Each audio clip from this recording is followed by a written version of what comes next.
सेहतनामा।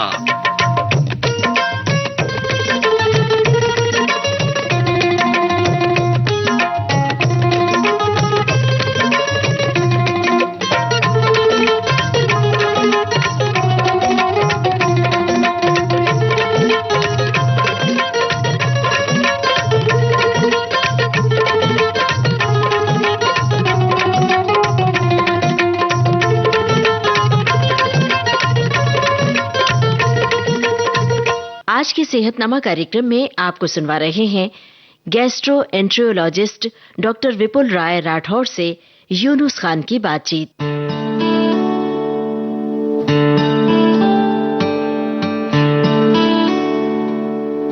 दोस्तों नमस्कार, सेहतनामा कार्यक्रम में आप सभी का बहुत बहुत स्वागत है।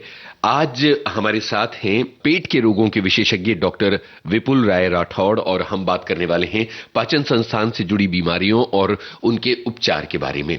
डॉक्टर साहब, सबसे पहले बहुत बहुत स्वागत विविध भारती के स्टूडियो में आपका। बहुत बहुत धन्यवाद आपका कि आपने हमें निमंत्रित किया। डॉक्टर साहब, सबसे पहले बहुत संक्षेप में अपने बारे में आप बताएं ताकि हमारे श्रोता आपको थोड़ा ज्यादा जान पाएं। मेरा नाम जैसे इन्होंने बताया कि विपुल रॉय राठौड़ है और मैं गैस्ट्रोएंट्रोलॉजिस्ट सर्जन हूं। जी। मुंबई में स्थित वर्ल्ड गैस्ट्रोएंट्रोलॉजी इंस्टीट्यूट एक डेडिकेटेड अस्पताल है जो सिर्फ पेट के रोगों के संबंधित अस्पताल है, मुंबई का एकमात्र और पश्चिम भारत में। तो पेट के संबंधित जितने भी प्रॉब्लम्स हैं वहां उसका बिना ऑपरेशन के निदान और बिना ऑपरेशन के उपचार का एक आग्रह रहा है हमारे अस्पताल में।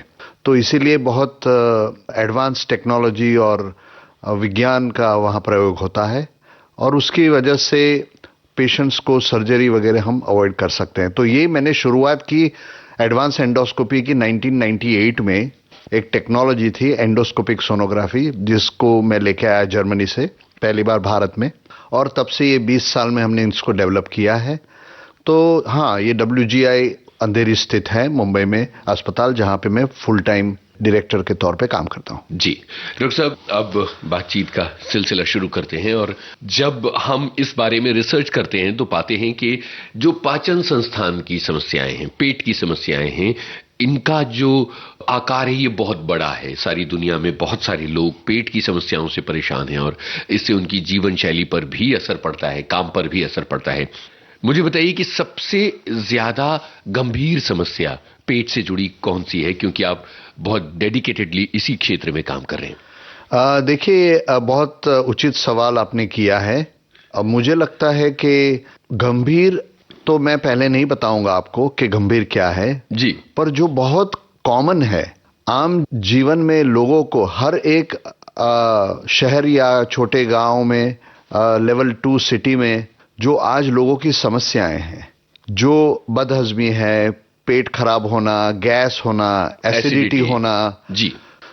मेरा ऐसा मानना है कि बहुत सारे लोगों ने अपने जीवन में ये बदहजमी, एसिडिटी को एक अपना जीवन का एक अभिन्न अंग बना लिया है। जी बिल्कुल। और उसको टॉलरेट करते रहते हैं और सालों तक निभाते हैं उसको। तो मैं कभी कभी मरीजों को पूछता हूं, क्या बहुत मजा आता है आपको एसिडिटी में?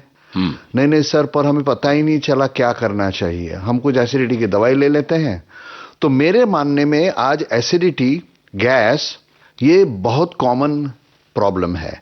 मतलब अगर बॉम्बे में आप कहीं पे भी आप चले जाओ तो 10 लोग अगर बैठे कोई रूम में, उसमें 7 से 8 जो लोग हैं उसको ये एसिडिटी या गैस के वो शिकार है कभी ना कभी। जी। तो वो 70-80% पॉपुलेशन की मैं बात कर रहा हूं यहाँ, और ये अक्रॉस अर्बन सेंटर्स नहीं, छोटे कस्बों में, गांवों में भी, सब जगह पे ये फैला है ये, क्योंकि इसके बहुत सारे कारण हैं। तो मैं उसके बारे में कुछ आपको बात बताऊंगा कि एसिडिटी मतलब क्या। एसिडिटी मतलब एसिड बहुत जरूरी है पाचन के लिए। हमारे पेट में तकरीबन 1 लीटर जितना गैस्ट्रिक जूस और हाइड्रोक्लोरिक एसिड पैदा होता है स्टमक में डेली, जठर में। ये एसिड पाचन के लिए अनिवार्य है, अति आवश्यक है। लोग क्या कर रहे हैं कि एंटी एसिड मेडिसिन ले लेके उनकी पाचन क्षमता को खत्म कर रहे हैं। तो अभी आप समझो, आप 2 चपाती खाते थे, आपने 2 चपाती ही चालू रखी, पर आपका एसिड प्रोडक्शन जो है वो सिर्फ 10% हो रहा है वहां। तो आपका जो भोजन आप ले रहे हो वो आप पचा नहीं पाओगे अगर आप long standing anti acid medicine लेते रहे विदाउट प्रॉपर गाइडेंस। अगर प्रॉपर गाइडेंस में आपने नहीं लिया ये तो आपके पेट को इसकी आदत हो जाएगी मेडिसिन की और फिर आपका डाइजेशन धीरे धीरे धीरे धीरे वीक होता चलता है। सो मेरा ऐसा आग्रह है श्रोताओं से कि एसिडिटी के अगर सिम्टम्स हुए और आपने अपने फैमिली डॉक्टर से 1-2 दिन या 1-2 हफ्ते का कोई दवाई लिया और उसके बाद आप बिल्कुल ठीक हो गए तो आपको आगे कुछ भी करने की आवश्यकता नहीं। पर अगर 1-2 हफ्ते के मेडिसिन या दवाई के बाद अगर आपको वापस ये प्रॉब्लम आती है तो उसे इग्नोर मत कीजिए। जी, जैसे मैं कहता हूं लोगों को कि एसिडिटी रोग नहीं है, एसिडिटी इज अ सिम्टम, अ लक्षण। जैसे फीवर, जो फीवर आता है, बुखार आता है, वो रोग नहीं है। बुखार क्यों आता है वो रोग है। जैसे टाइफाइड है, मलेरिया है, डेंगू है, वायरल है, निमोनिया है, वैसे ही एसिडिटी क्यों हो रही है उसका कारण ढूंढ के उसका इलाज करो तो फिर एसिडिटी के जो आपको सिम्टम्स हो रहे हैं वो आप उससे क्योर हो सकते हैं। जी, आपने बताया कि एसिडिटी जो है वो एक लक्षण है। हाँ। और बहुत बड़ा दायरा लोगों का ऐसा है जो एसिडिटी का शिकार है और अमूमन हम ये देखते हैं कि मेडिकल स्टोर पर गए, कोई एक कॉमन एसिडिटी की दवा ली जिसके विज्ञापन टेलीविजन पर और अखबारों में यहाँ वहां नजर आते और उससे तुरंत उपाय कर लिया और लगा कि अब सब ठीक है। मुझे ये बताइए कि बेसिकली एसिडिटी की कितनी तरह की वजहें हो सकती हैं, एसिडिटी जिनकी तरफ इशारा कर रही है? पहले तो एक बहुत कॉमन प्रॉब्लम है बैक्टीरिया का। जी, एक एच पायलोरी नाम का बैक्टीरिया होता है जो जठर के अंदर स्थित होता है। कहीं खाने में या कहीं प्रदूषित पानी में आप उसका सेवन कर लिया तो वो बैक्टीरिया अंदर एक्टिविटी, इन्फ्लेमेशन करता है और उसकी वजह से काफी एसिडिटी के सिम्टम्स आपको आ सकते हैं। तो ये बैक्टीरियल इन्फेक्शन बहुत कॉमन है। दूसरा, हमारे यहाँ जो खाने पीने की जो व्यंजन है उसमें बहुत ज्यादा मिर्ची और तेल का प्रयोग किया जाता है। जी, तो उसके कारण भी पेट का जो एसिड बेस बैलेंस है वो असंतुलित हो जाता है। तीसरा कारण है जो मुझे लग रहा है कि पेस्टिसाइड्स जो यूज हो रहे हैं आज हर एक क्षेत्र में, चाहे आप सब्जियां ले लो या फल ले लो या फिर इवन नॉन वेजिटेरियन फूड ले लो, वहां पे जो हार्मोन्स और जो जेनेटिकली मॉडिफाइड जिसको कहते हैं जो खाने हैं वो एक बहुत बड़ा कारण है मुझे लगता है। और प्रदूषण, वातावरण का जो प्रदूषण है वो भी इसमें सहभागी है। कुछ लोगों की आदतें जैसे एक्सेसिव वो शराब पीना, तंबाकू का सेवन, स्मोकिंग, ये सब फैक्टर्स हैं जो आपको एसिडिटी के सिम्टम्स दे सकते हैं। जी डॉक्टर साहब, कुछ ऐसे लोग हैं जिनको बहुत ज्यादा एसिडिटी होती है, वो डॉक्टर के पास जाते हैं, रिपोर्ट्स करवाते हैं, रिपोर्ट्स नॉर्मल आती हैं, डॉक्टर कुछ दवाएं लिख देते हैं, उनसे थोड़े दिन आराम मिलता है, उसके बाद फिर एसिडिटी शुरू हो जाती है, उसके बाद थक हार के वो आदमी एसिडिटी के साथ जीना सीख लेता है। ऐसे लोगों की तादाद बहुत ज्यादा है।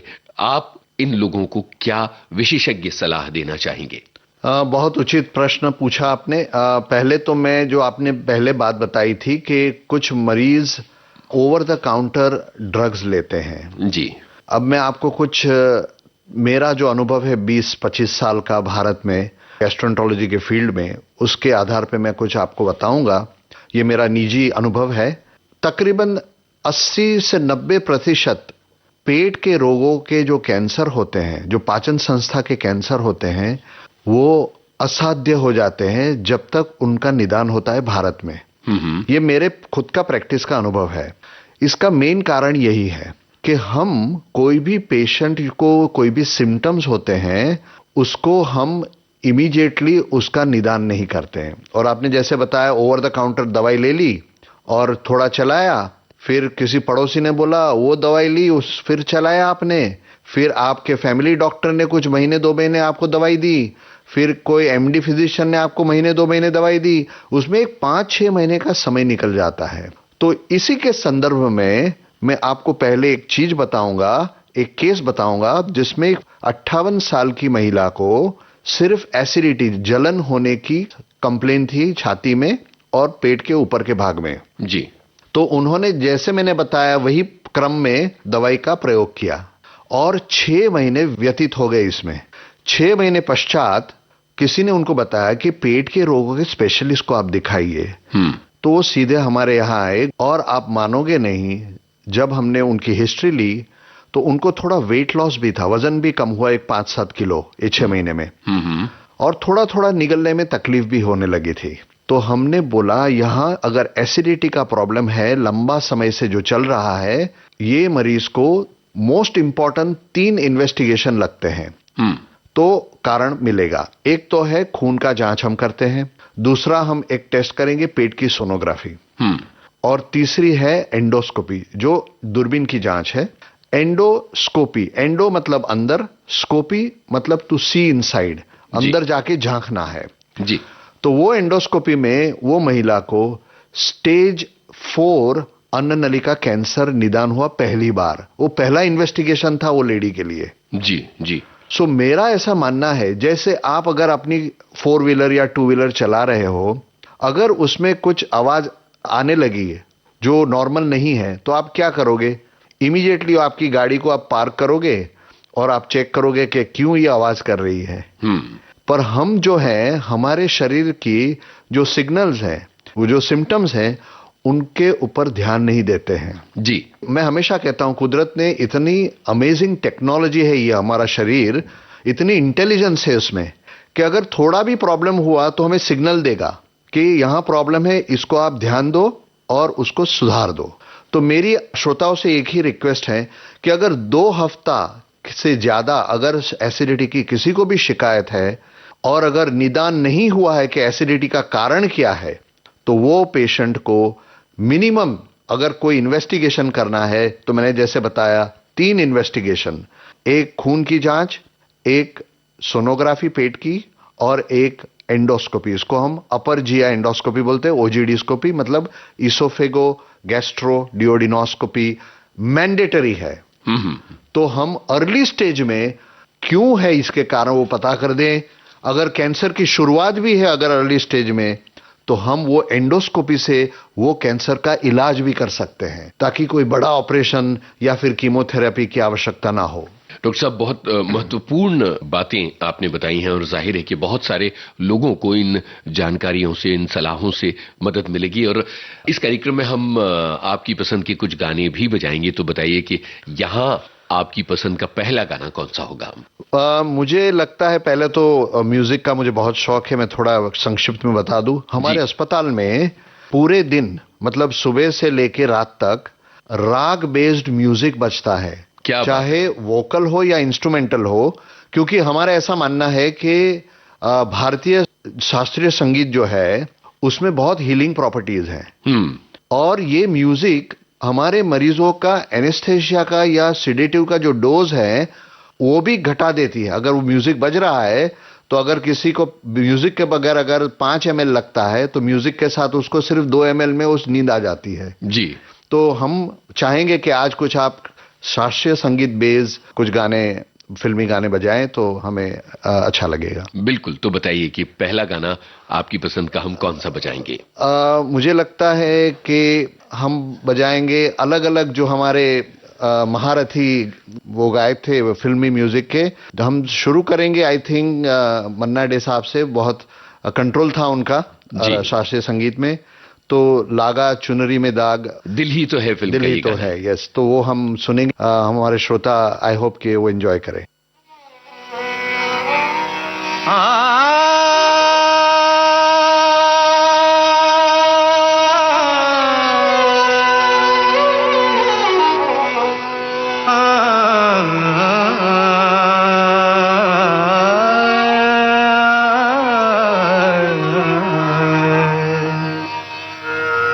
लागा चुनरी में दाग छुपाऊं कैसे, लागा चुनरी में दाग चुनरी में दाग छुपाऊं कैसे, घर जाऊं कैसे, लगा चुनरी में दाग छुपाऊं कैसे, लगा चुनरी में दाग।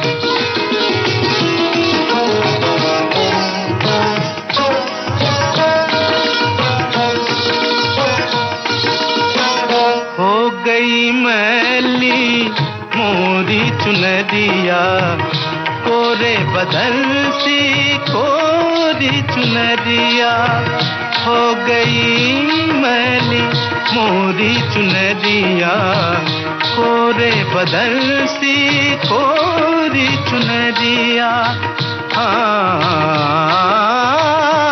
जाके बाबुल से नजरे मिलाऊं कैसे, घर जाऊं कैसे, लागा चुनरी में दाग छुपाऊं कैसे, लागा चुनरी में दाग छुपाऊं कैसे, लागा चुनरी में दाग।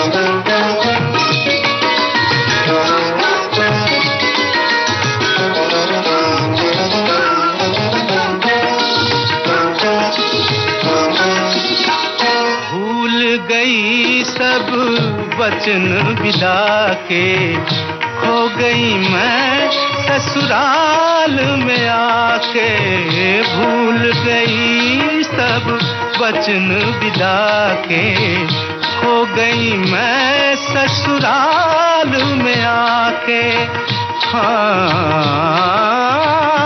जाके बाबुल से नजरे मिलाऊं कैसे, घर जाऊं कैसे, लागा चुनरी में दाग। कोरी चुनरिया आत्मा मोरी, मैल है माया जाल, कोरी चुनरिया आत्मा मोरी, मैल है माया जाल। वो दुनिया मोरे बाबुल का घर, ये दुनिया ससुराल। जाके बाबुल से नजरे मिलाऊं कैसे, घर जाऊं कैसे, लागा चुनरी में दाग छुपाऊं कैसे, लागा चुनरी में दाग छुपाऊं कैसे, लागा चुनरी में दाग, लागा चुनरी में दाग छुपाऊं कैसे, लागा चुनरी में दाग। चुनरी में दाग छुपाऊं कैसे, घर जाऊं कैसे, लागा चुनरी में दाग। कोरी चुनरिया आत्मा मोरी, मैल है माया जाल। कोरी चुनरिया आत्मा मोरी, मैल है माया जाल। वो दुनिया मोरे बाबुल का घर, ये दुनिया ससुराल। जाके बाबुल से नजरे मिलाऊं कैसे, घर जाऊं कैसे, लागा चुनरी में दाग छुपाऊं कैसे, लागा चुनरी में दाग।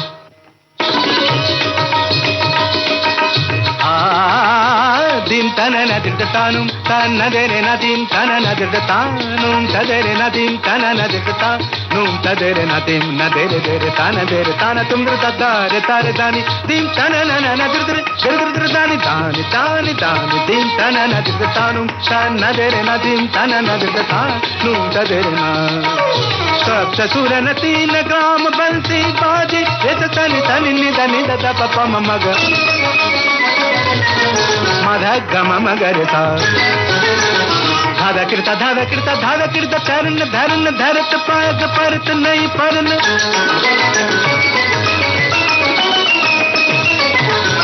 झर झन के छन नन नन नन नादर दिन तनु नन नन तन तन नदीम तन नदर तानु तान नदरे नदीम तन नदर तान नून तदरे नदीम तन नदर तान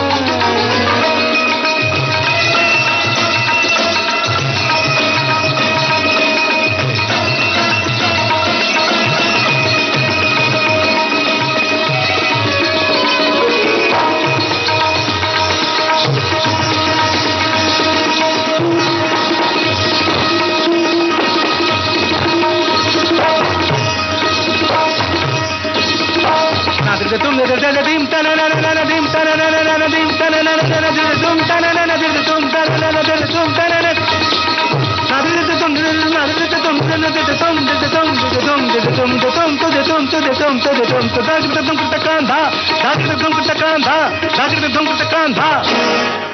tanana dirtanum tanadere nadim tanana dirtanum tanadere nadim tanana dirtanum tanadere nadim tanana dirtanum tanadere nadim tanana dirtanum doctor साहब, ये बड़ी दिलचस्प बात है कि एक तरफ आप पेट के रोगों का इलाज करते हैं, दूसरी तरफ क्लासिकल म्यूजिक से आपका नाता है और संगीत से आपका गहरा नाता है। बड़ा बढ़िया गाना आपने सुनवाया मन्नादा की आवाज में। गाने से पहले हमारी बातचीत ये हो रही थी कि अगर लंबे समय तक एसिडिटी कायम है तो आपको कुछ बुनियादी जांचें करवा लेनी चाहिए। अगर इन जांच में कोई गंभीर बात निकलकर सामने नहीं आती है लेकिन एसिडिटी कायम है, तब क्या किया जाए? देखिए, मेरा खुद का ऐसा मानना है कि अगर ढंग से और ठीक तरह से जांच हो तो कारण मिलना ही चाहिए, और वो कारण का अगर आपने उपचार सही ढंग से किया हो तो मुझे लगता है क्योर हो सकता है। पर उसमें दो फैक्टर्स हैं, एक है फिजिकल प्रॉब्लम और दूसरा है साइकोलॉजिकल प्रॉब्लम। ओहो। तो जो मरीज हमारे पास आते हैं वो पेशेंट को दोनों अंगों में ध्यान देना पड़ेगा। मतलब फिजिकल प्रॉब्लम है, अगर सच में कोई रोग है या इन्फेक्शन है या एसिडिटी का कारण है जो ट्रीट हो सकता है दवाइयों से, वो हम जरूर करेंगे। पर अगर कोई साइकोलॉजिकल फैक्टर है जिसकी वजह से भी कुछ लोगों को पेट में बहुत व्याधियां होती है, जैसे मैं आपको एक सिंपल सा उदाहरण दूंगा। अगर मैं आपको सिर्फ इमली का नाम दूं तो आपके मुंह में पानी आएगा। बिल्कुल। सिर्फ एक नाम सुनने से आपके ब्रेन के अंदर वो इमली का प्रोसेस शुरू हो जाता है और उससे जो सलाइवरी ग्लैंड है उसमें स्त्राव शुरू हो जाता है। सिमिलरली आपके सोचने से, आप किस प्रकार के विचार करते हैं, वो आपके जठर में कितना एसिड उसका सिक्रीशन होगा वो आप डिसाइड कर सकते हैं। तो अगर आप बहुत चिंतित हो तो मुझे लगता है कि आप बहुत सारा एसिड प्रोड्यूस करोगे अपने जठर में। तो आपका मानसिक संतुलन, पीस ऑफ माइंड जो कहते हैं हम जिसको, वो और फिजिकल हेल्थ, ये दोनों साथ में चलते हैं। मतलब दो पहिए हैं गाड़ी के और दोनों को साथ चलना है। जो लोग दवाई लेते हैं कुछ देर के लिए ठीक लगता है, फिर वापस प्रॉब्लम आता है, मुझे लगता है कि उनको ये पूरी तरह से उनका इलाज की आवश्यकता है। और इसीलिए मैंने जैसे बताया, वर्ल्ड गैस्ट्रोएंटरोलॉजी इंस्टीट्यूट जो हमारा अस्पताल है मुंबई में, वहां पे हम ये दोनों भाग का ध्यान रखते हैं। जी। मतलब फिजिकल प्रॉब्लम है उसको निदान करके उपचार करें, और साइकोलॉजिकल प्रॉब्लम है उसके लिए हमारे पास थेरेपिस्ट हैं जो स्पेशलाइज है पेट के रोगों के संबंधित थेरेपी देने में। क्या बात है, ये एक दिलचस्प मुद्दा सामने आया। आपके कहने का मतलब ये है कि जो लोग चिंताओं, बेचैनी, घबराहट से घिरे रहते हैं, बिल्कुल, वो एसिडिटी में कन्वर्ट हो सकता है। उनको एसिडिटी जैसे सिम्टम्स आते हैं। जी डॉक्टर साहब, एसिडिटी की बहुत सारी बातें हमने की। चूंकि हमारा विषय पेट की बीमारियों से जुड़ा हुआ है तो जाहिर है कि अब आगे बढ़ना चाहिए। एक बड़ी समस्या जो चारों तरफ देखी जाती है वो है फैटी लीवर की समस्या। इसके बारे में जरा विस्तार से बताइए, ये क्या है, क्यों होता है और इसका क्या उपाय हो सकता है? बहुत सारे मरीजों को मेरे पास आते हैं जो सोनोग्राफी के रिपोर्ट्स लेके हमारे पास आते हैं, बोलते हैं सर वैसे तो सब नॉर्मल है, सिर्फ सोनोग्राफी हमारा डॉक्टर ने बोला कि लीवर में चर्बी आ गई है। तो हमारा जो एसेंशियल डाइट जो है भारतीयों का, वो कार्बोहाइड्रेट बेस्ड डाइट है। बिल्कुल। और इतना कार्बोहाइड्रेट हम कंज्यूम करते हैं कि ये कार्बोहाइड्रेट फैट में तब्दील हो जाता है और फिर वो लिवर में डिपॉजिट हो जाता है। ओहो, ये भारत में ये समस्या ज्यादा है? ज्यादा है, विदेश में भी है क्योंकि वहां पे भी ब्रेड वगैरह बहुत खाते हैं लोग, पर हमारे यहाँ कुछ ज्यादा है क्योंकि हमारा सिर्फ कार्बोहाइड्रेट नहीं है, बाकी के भी काफी शुगर्स हैं जो हम रेगुलरली बहुत कंज्यूम करते हैं, जैसे मिठाइयां हैं, शक्कर है। Diabetes capital of the world बनेगा भारत अगले 10-15 सालों में। इतनी विस्फोटक समस्या है। यस, तो ये एक मेटाबॉलिक प्रॉब्लम है। सो शरीर के अंदर प्रोटीन, कार्बोहाइड्रेट और चर्बी दैट इज फैट, ये संतुलन जब बिगड़ जाता है इसको हम मेटाबॉलिक प्रॉब्लम कहते हैं। तब जाके लिवर में फैट डिपोजिशन शुरू हो जाता है। अब फैट डिपोजिशन क्यों होता है? ये ज्यादातर लोग जो सेडेंट्री लाइफस्टाइल है, जिनके लाइफ में फिजिकल एक्टिविटी की कमी है, जिनको डायबिटीज है, जिनको शुगर या कार्बोहाइड्रेट्स की ज्यादा खाने की आदत है, ये सब मरीजों को लिवर में फैट जमा हो जाता है। अब फैटी लिवर, आज अगर हिंदुस्तान के अगर आप 70% लोगों को देखोगे, सोनोग्राफी करोगे तो कुछ हद तक फैट दिखेगी आपको। बट सब फैटी लिवर हानिकारक नहीं होते हैं। इसका पता कैसे चलता है? तो ये फैटी लिवर की जो ग्रेडिंग होती है, जो सोनोग्राफी है, उसमें हम ग्रेडिंग करते हैं। और वो ग्रेडिंग में अगर फैटी लिवर बहुत, मतलब लिवर बहुत ब्राइट लग रहा है, उसके साथ में अगर लिवर की फंक्शन में, तो how do you test it? Liver function test, खून का एक जांच है जिसमें हम लिवर की जो केमिस्ट्री है वो हमें पता चलेगी। अगर वहां लिवर के एंजाइम्स में या प्रोटीन में इधर उधर कुछ गड़बड़ दिखी खून के जांच में, तो आपको ये फैटी लिवर आगे चल के सिरोसिस में तब्दील हो सकता है। ओहो। इसीलिए ये फैटी लिवर के बारे में हमारे श्रोताओं को जानना आवश्यक है। जी। तो फैटी लिवर को तो मैंने बताया क्यों होता है, कैसे होता है। मेटाबॉलिक प्रॉब्लम है, डायबिटीज मरीजों को ज्यादा होता है और सेडेंट्री लाइफस्टाइल वालों को भी ज्यादा होता है। पर उसका हम निवारण कैसे करें, ये बहुत इंपॉर्टेंट है। तो मेरा ऐसा मानना है कि आपके डाइट में बैलेंस होना चाहिए। 60% आपका प्रोटीन डाइट होना चाहिए, 10 to 15% फैट होना चाहिए और रिमेनिंग ओनली कार्बोहाइड्रेट होना चाहिए। अगर ये डाइट आप करोगे कुछ महीनों या 1-2 साल तक, तो आपका फैट कंटेंट लिवर में से कम हो जाएगा। दूसरा, physical activity, aggressive physical activity, regular exercise अगर आप करोगे, उससे भी आपका लिवर का फैट डिपोजिशन वो कम हो सकता है। आज तक विश्व में एक भी डेफिनेटिव मेडिसिन नहीं बनी है फॉर फैटी लिवर। ओके। एक भी नहीं है। तो ये एक बड़ा संशोधन का विषय है। वेस्टर्न कंट्रीज में कुछ नई टेक्नोलॉजी एंडोस्कोपी की डेवलप हो रही है, जो शायद भविष्य में अगले 2-4 वर्षों में उसका फैटी लिवर में शायद वो उपयोग में आएगा, ऐसा मुझे लग रहा है। तो आपने जो फैटी लिवर की जो बात छेड़ी है आज, तो मैं एक और बात बताऊंगा। ये फैटी लिवर अगर ग्रेड 2 ग्रेड 3 के ऊपर जाता है तो आपको हो जाएगा non alcoholic fatty liver disease, जिसको हम NAFLD कहते हैं। तो ये NAFLD मतलब जिनको अल्कोहल की वजह से लिवर डिजीज होता है वो अलग है। This is non alcoholic fatty liver disease और वो बहुत डेंजरस है। उसकी संख्या भारत में बढ़ रही है और मुझे लगता है कि लोगों को जागना चाहिए और उसके ऊपर उनको ध्यान देके उसका ट्रीटमेंट होना चाहिए। जी डॉक्टर साहब, बहुत महत्वपूर्ण बातें आपने बताई हैं। आगे कुछ और बातें की जाएंगी। यहाँ एक गाने की तरफ बढ़ते हैं। आज आप क्लासिकल बेस्ड फिल्म सॉन्ग्स बजा रहे हैं। बिल्कुल। मेरा एक बहुत ऑल टाइम फेवरेट है मधुबन में राधिका नाची, कोहिनूर फिल्म से, मोहम्मद रफी जी के आवाज में है जी, और आई थिंक नौशाद जी का संगीत है।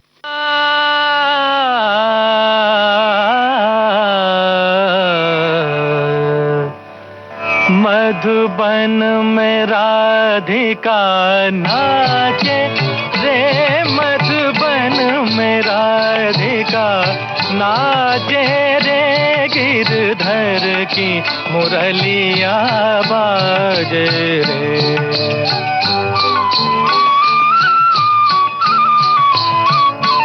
गिरधर की मुरलिया बाजे रे, मधुबन में राधिका नाचे रे।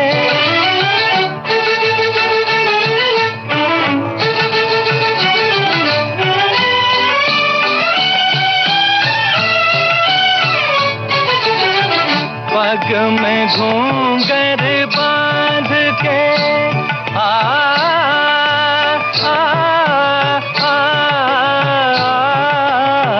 पग में घूंघर बांध के, घूंघटा मुख पर डार के, नैनन में गजरा लगा के रे, मधुबन में राधिका नाचे रे।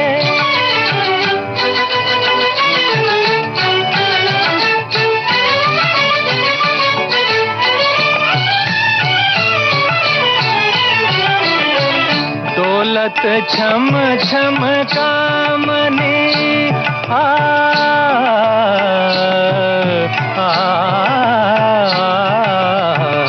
दौलत छम छम कामनी चमकत जैसे कामनी चंचल प्यारी छप लागे रे मधुबन में राधिका नाचे रे गिरधर की मुरलिया बाजे रे मधुबन में राधिका नाचे रे।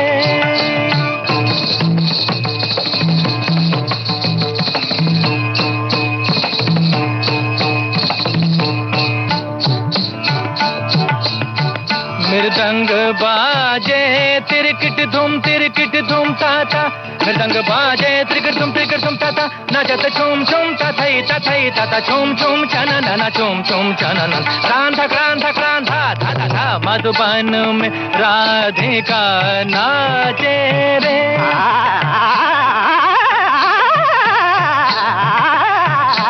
मधुबन में राधिका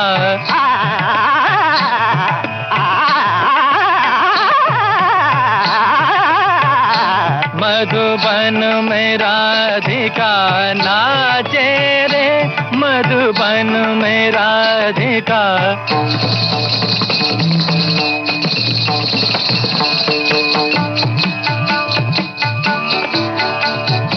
सारे सगरे मग पम द पानी द सनि सारे सनि द पम प द नि सनि सनि द पम प ग म द प ग म रे स मधुबन में राधिका नाचे रे स स सनि द पम प द प ग म रे स नि रे स स द ग म थ द नि द स मधुबन में राधिका नाचे रे मधुबन में राधिका।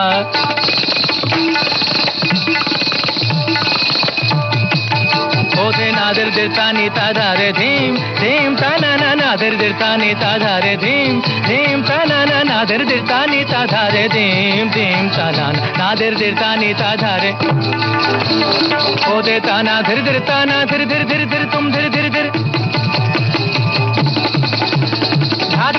तुम तिरिकट तिरिकट ताधा ने नादर दिरतानी ता ओधे नादर दिरतानी ता ओधे नादर दिरतानी ताधार धीम धीम ताना ना।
डॉक्टर साहब, बातें फैटी लिवर के बारे में हो रही हैं और आपने बताया कि किस तरह से डाइट और रेगुलर एक्सरसाइज से इस पर किसी तरह से नियंत्रण किया जा सकता है। आपने डाइट का एक फॉर्मूला बताया, इतने परसेंट ये इतने परसेंट वो, उससे बात कुछ समझ नहीं आई, उसको थोड़ा विस्तार से बताइए। अच्छा, तो मेरा ऐसा मानना है कि अगर आपको फैट बॉडी में कम करना है तो बहुत सिंपल है। जो प्रोटीन है वो फैट में तब्दील नहीं होता है, पर कार्बोहाइड्रेट अगर आप लोगे वो उसका फैट में रूपांतर हो जाता है जी। तो आपको प्रोटीन ज्यादा अगर करोगे डाइट में और कार्बोहाइड्रेट्स कम कर दोगे तो बॉडी को जब एनर्जी लगती है तो वो फैट एनर्जी में तब्दील होके बाहर आती है और एक्सपेंडिचर में चली जाती है। इसीलिए अगर प्रोटीन की मात्रा बढ़ा दी आपने डाइट में, कार्बोहाइड्रेट की मात्रा घटा दी आपने, तो आपको ये पूरा रिवर्स मेटाबॉलिज्म हो जाएगा आपके बॉडी के अंदर। अभी शायद हमारे कुछ श्रोताओं ने कीटो डाइट के बारे में सुना होगा, आजकल बहुत ही लोकप्रिय है। करेक्ट। तो ये उसका यही एक फॉर्मूला है कि आप कार्बोहाइड्रेट्स कम कर दो ताकि आपकी जो फैट है वो एनर्जी में तब्दील होके you start losing fat. Similarly वो लिवर में से भी इसका कुछ प्रमाण से फैट कम हो सकता है। तो प्रोटीन बेस्ड अगर डाइट आप करोगे, फिर भी इसमें यहाँ मैं यंग हमारे जो युवा हैं उनको मैं थोड़ा चेतावनी दूंगा। वो लोग आजकल बहुत सारे प्रोटीन शेक्स और जो बड़े बड़े डब्बे आते हैं जिम में, सप्लीमेंट्स जो लेते हैं, वो बहुत हानिकारक है पाचन संस्था के लिए। जी, ये मेरा खुद का अनुभव है।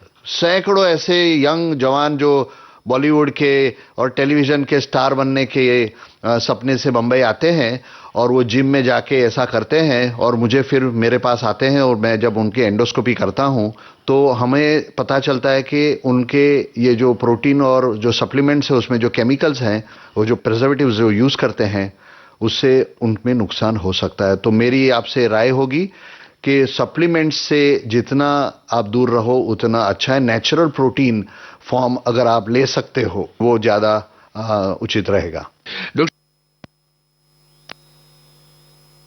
है जिसके बारे में आजकल लोग बहुत बातें कर रहे हैं और इसके शिकार हो रहे हैं, ये असल में है क्या और इसका उपचार किस तरह से किया जा सकता है? हाँ, पहले तो मैं हमारे श्रोताओं को समझाऊंगा कि कोलाइटिस मतलब क्या। जैसे हमें अपेंडिक्स में सूजन आ गई तो हम बोलते हैं अपेंडिसाइटिस, टॉन्सिल में सूजन आया तो हम बोलते हैं टॉन्सिलाइटिस। सिमिलरली जब बड़ी आंत जो कोलन है उसको कहते हैं हम, वो बड़ी आंत में सूजन आती है तो उसको हम कोलाइटिस कहते हैं। जी। अब हमारे देश में हमारे प्रिय प्रधानमंत्री जी ने बहुत अच्छा अभियान चलाया है, स्वच्छ भारत अभियान। मुझे लगता है कि ये हमारे देश में जो कोलाइटिस की जो समस्याएं पिछले 50 साल से जो चल रही है उसका श्रेय जाता है स्वच्छता के अभाव की वजह से। तो अगर पानी में या आपके भोजन में हाइजीन नहीं है, स्वच्छता नहीं है, तो वो बैक्टीरिया आपको ये बड़ी आंत का इन्फेक्शन करा सकते हैं। जी। और इसको हम कोलाइटिस कहते हैं। जैसे अमीबिक कोलाइटिस है, लोगों ने सुना होगा कि मुझे बहुत पुराना कोलाइटिस है। जी। ये पुराना कोलाइटिस नहीं है, ये इन्फेक्शन की वजह से बार बार बड़ी आंत में जो आपको इन्फेक्शन हुआ है उसकी वजह से कोलाइटिस होता है। पर ये जो कोलाइटिस होता है, अगर आप प्रॉपर एंटीबायोटिक्स लें और उसका निदान करके इलाज करें तो दोबारा नहीं होना चाहिए। पर कुछ मरीज ऐसे हैं, मैं देखता हूं काफी, बंबई में नहीं, पूरे बड़े बड़े शहर में से पेशेंट आते हैं हमारे पास जिनको दिन में 5-10 बार टॉयलेट जाना पड़ता है, लूज मोशंस होते हैं, कुछ चिकने पदार्थ भी निकलते हैं और कुछ बोलते हैं कि सर खून भी निकलता है, हमें ब्लड भी होता है स्टूल में। ये अलार्म साइंस है, हम उसको रेड फ्लैग साइन कहते हैं। जी। अगर आपको 4 से ज्यादा स्टूल की फ्रीक्वेंसी है, लूज मोशन है, आपको खून अगर आ रहा है स्टूल के अंदर और आप कोई दवाई लेने के बावजूद ये सिम्टम्स अगर चालू है तो आपको डॉक्टर स्पेशलिस्ट गैस्ट्रोएंटरोलॉजिस्ट की आवश्यकता है।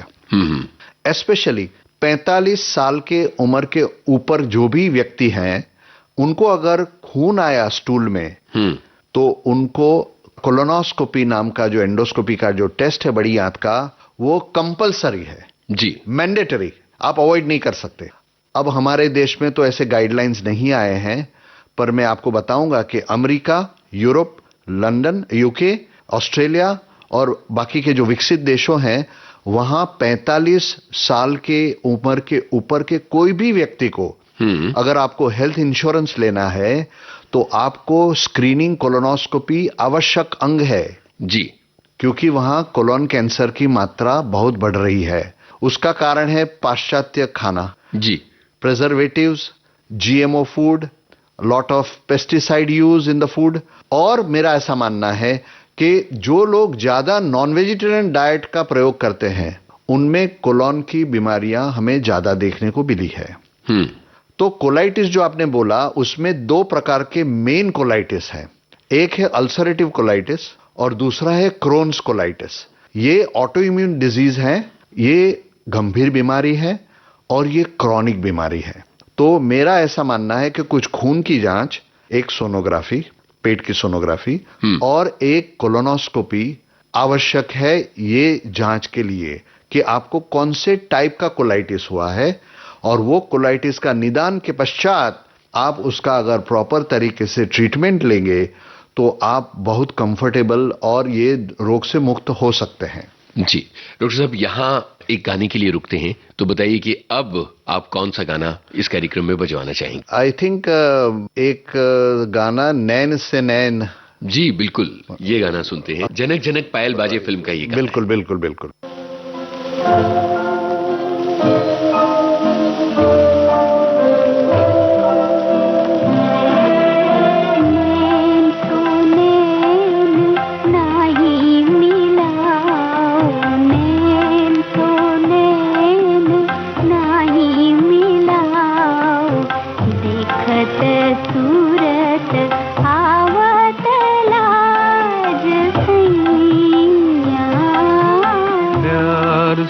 प्यार आके सजाओ, प्यार से प्यार आके सजाओ, मधुर मिलन गावत आज दुनिया।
कमान कैसे मारूं प्रीत का बान गुइया।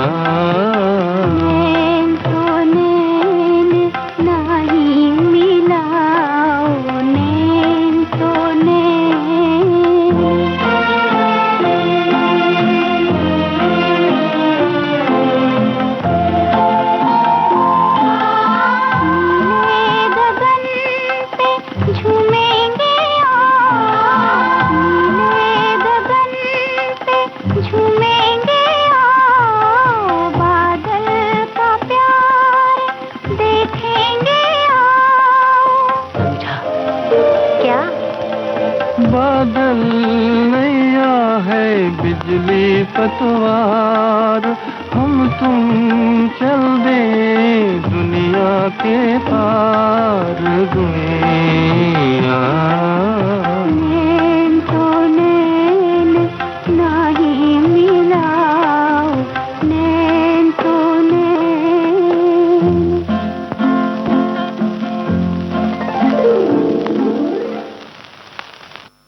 डॉक्टर साहब, हमने बातें की फैटी लीवर की, एसिडिटी की, कोलाइटिस की बातें भी हमने की। ये पेट की कुछ ऐसी बीमारियां हैं जो लोगों की जीवन शैली का एक तरह से हिस्सा बन चुकी हैं। आप स्वच्छता अभियान की बात कर रहे थे और आपने कहा कि बहुत सारी ऐसी बीमारियां हैं जिनकी वजह आसपास की गंदगी है।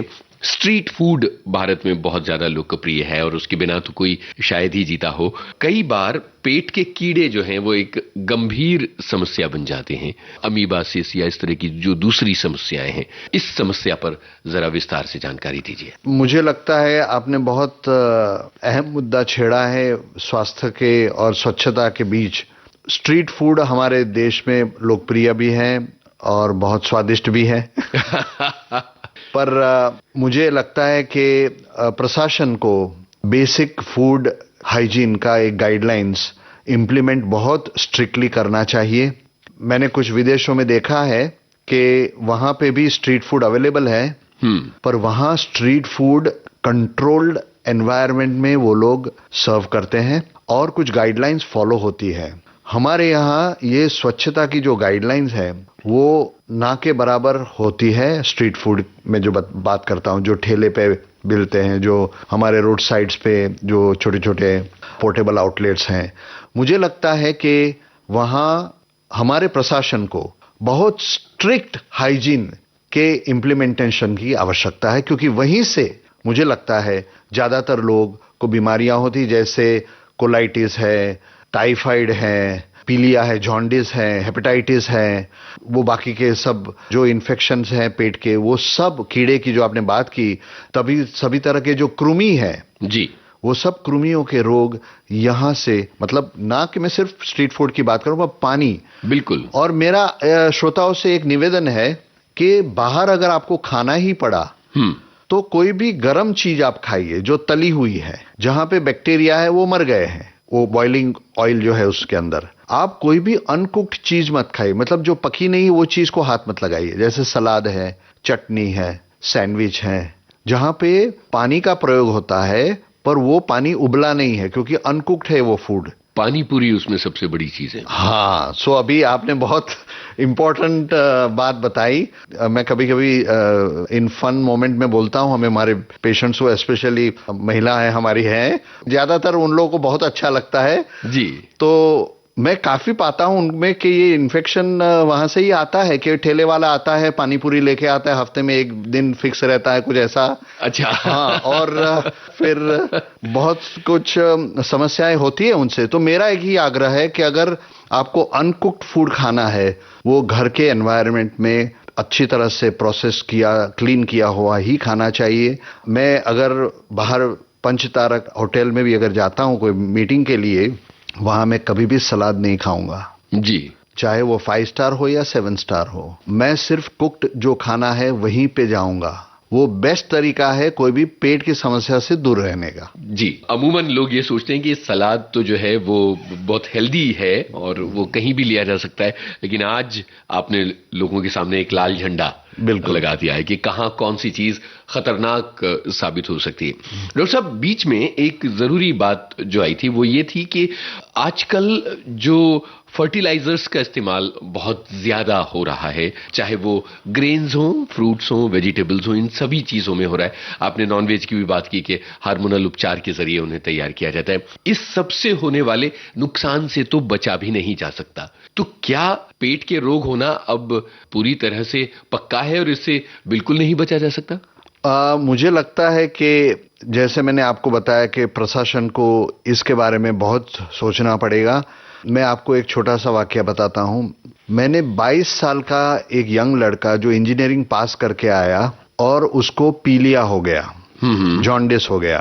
तो मैंने वो पेशेंट को, काफी फीवर वगैरह आया, तो कहीं बंबई में कहीं अस्पताल में वो दाखिल हो गया।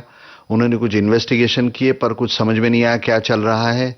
फिर हमारा इंस्टीट्यूट जो पीलिया और पैंक्रियास के लिए भारत नहीं पूरे विश्व में प्रख्यात है, तो वो मरीज हमारे पास आया। आप मानोगे नहीं, वहां हमने एक एंडोस्कोपिक सोनोग्राफी का जो टेस्ट किया, उसमें मुझे पता चला कि ये मरीज को 22 साल का लड़का इंजीनियरिंग कॉलेज से बाहर आया है, पहला जॉब लगने वाला था उसे, और उसे पैंक्रियास का कैंसर डिटेक्ट हुआ एंडोस्कोपिक सोनोग्राफी पे।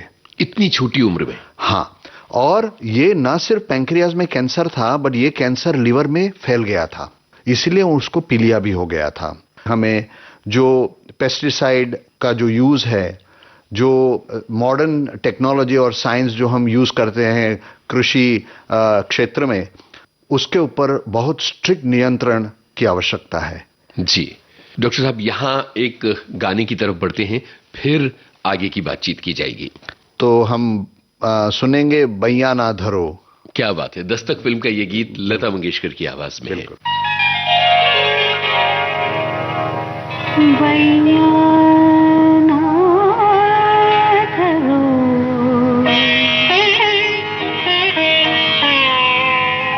ओ बलमा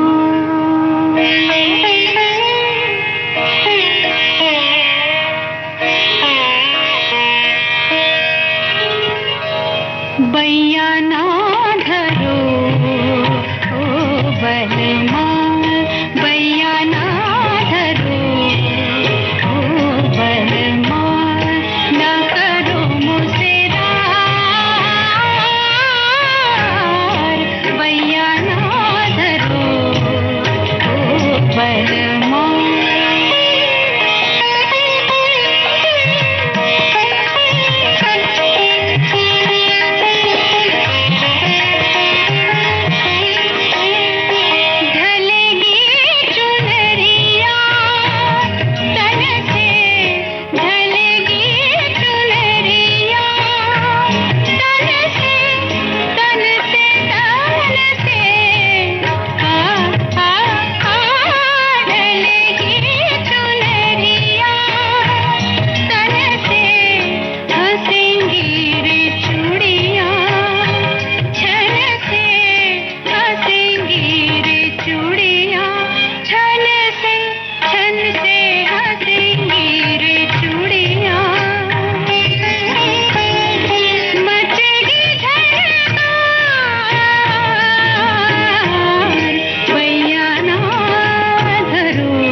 डॉक्टर साहब, हमने एसिडिटी से बातचीत का सिलसिला शुरू किया था और हम फिर पेट के बहुत ही गंभीर रोगों की तरफ बढ़ गए और बीच बीच में कई जगह आपने ये बताया कि पेट के कैंसर अब बढ़ते चले जा रहे हैं। उसके तमाम तरह के कारण हैं जो आपने बताए। मुझे ये बताइए कि एक आम आदमी जो स्वस्थ रहना चाहता है, अपना काम करना चाहता है, एक अच्छी जिंदगी बिताना चाहता है, वो किन लक्षणों पर नजर रखे कि अगर कोई गंभीर बीमारी होती है तो समय पर उसका पता चल जाए उसे? पहले तो अगर आप एक नियमित जीवन जी रहे हो और संयम में खा रहे हो। जी, नियमित और संयम ये बहुत इंपॉर्टेंट शब्द हैं जीवन के लिए। हमारे तो शास्त्रों में लिखा है नियम संयम वो सब है, पर लोग आज ये शहरी जिंदगी की भागदौड़ में, मतलब 6:25 की ट्रेन पकड़नी है जी, ये जो भागदौड़ है उसमें ये टाइम टेबल जो है पूरा जीवन का अस्त व्यस्त हो जाता है। बिल्कुल। तो ये अगर कोई तरीके से, आप मानोगे नहीं, बट मैंने बहुत सारे मेरे मरीज हैं जो क्रॉनिक बीमारी से पीड़ित हैं, जैसे क्रोन्स डिजीज हैं, बैड अल्सरेटिव कोलाइटिस है, या फिर क्रॉनिक पैंक्रेटाइटिस है। ये मरीजों को मैंने मुंबई छोड़ने पे मजबूर कर दिया है। जी जी। क्योंकि शहरी जीवन का जो दबाव था वो उनको कुछ हेल्दी लाइफस्टाइल जीने नहीं दे रहा था। यहाँ का प्रेशर, यहाँ की कंपटीशन, यहाँ की भागदौड़, यहाँ का ट्रैफिक, ये सब लोग नहीं झेल पाते हैं। जी। तो मेरा ऐसा मानना है कि अगर आप नियम और संयम, ये दो चीज अगर आपके जीवन में ला सकते हैं तो काफी कुछ हद तक आप रोगों को अवॉइड कर सकते हैं, पेट के रोगों को। जी, ये मेरा मानना है। बिल्कुल डॉक्टर साहब, बहुत सही बात आपने कही है। कई बार हम महत्वाकांक्षाओं के रास्ते पर चलते हुए महानगरों में पहुंच जाते हैं और उसकी वजह से सारा जो असर है वो स्वास्थ्य पर पड़ता है। बिल्कुल डॉक्टर साहब, पेट की बीमारियों के संबंध में बहुत दिलचस्प बातचीत हो रही है और मुझे लगता है कि अभी बहुत सारे मुद्दे जो हैं वो बाकी हैं। तो क्यों ना इस बातचीत को अगले हफ्ते जारी रखा जाए, और वादा कीजिए कि आप इस कार्यक्रम में अगले हफ्ते मौजूद रहने वाले हैं और इन बातों को आगे बढ़ाने वाले हैं। ये हमारा सौभाग्य है कि हम श्रोताओं तक पहुंच पाए। बहुत बहुत धन्यवाद। आज के सेहतनामा कार्यक्रम में आप सुन रहे थे गैस्ट्रोएंट्रियोलॉजिस्ट डॉक्टर विपुल राय राठौर से यूनुस खान की बातचीत का पहला भाग। विषय था पाचन संस्थान से जुड़ी बीमारियां।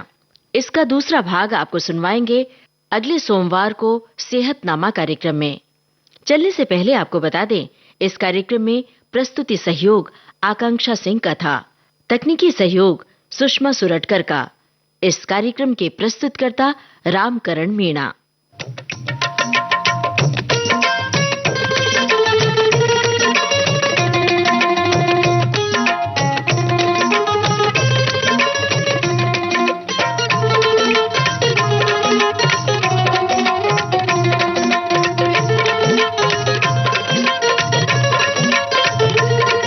सेहतनामा।